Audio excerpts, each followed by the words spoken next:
40,000 কোটি টাকা। আপনি জানেন যে এই পুরো বিষয়গুলোর সাথে অনেক ধরনের লিটিগেশন আছে, এটা লিগাল অনেক ইমপ্লিকেশন আছে।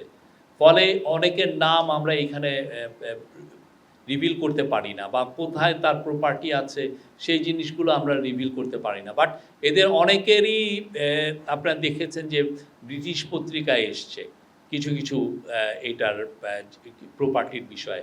আমাদের এখান থেকে যেহেতু গভর্নমেন্ট এখানে একটা পার্টি, গভর্নমেন্ট তো টাকাটা কীভাবে করবে, প্রথমে লোকেট করে যে এই জায়গায় সে টাকাটা নিয়ে গেছে, এই প্রপার্টি সে কিনেছে। সেকেন্ড কাজ হচ্ছে ওই প্রতিষ্ঠান, ওই দেশের এই বিষয়গুলো যারা দেখভাল করছেন তাদের সাথে কথা বলে ওই প্রপার্টিটাকে ফ্রোজেন করে। আপনি জানেন কিছু কিছু জায়গায় কিন্তু ফ্রোজেন হয়ে গেছে প্রপার্টি।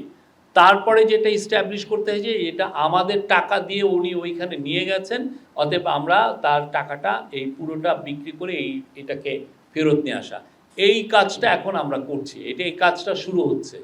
এইটা খুবই টাইম কনজিউমিং একটা বিষয়, এবং এটা সারা পৃথিবীতেই এটা মানে আপনার টিম পাঠাতে হয় প্রতিটা সরেজমিনে, যে তারা দেখে আসেন কোথায় কোথায় আছেন, সেইখানে স্থানীয় যেগুলো অথরিটি আছে তাদের সাথে কথা বলতে হয়।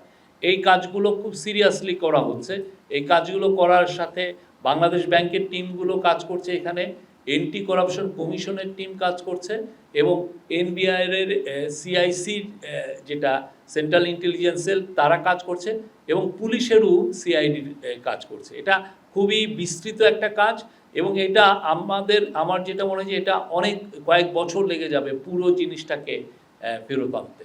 আমরা একটা দিনও অপচয় করছি না, একটা দিনও এই গভর্নমেন্ট অপচয় করছে না। খুব ভালো, খুব লেগে আছে। যেখানে যেখানে টিম পাঠানোর দরকার প্রত্যেকটা জায়গায় টিম পাঠানো হচ্ছে।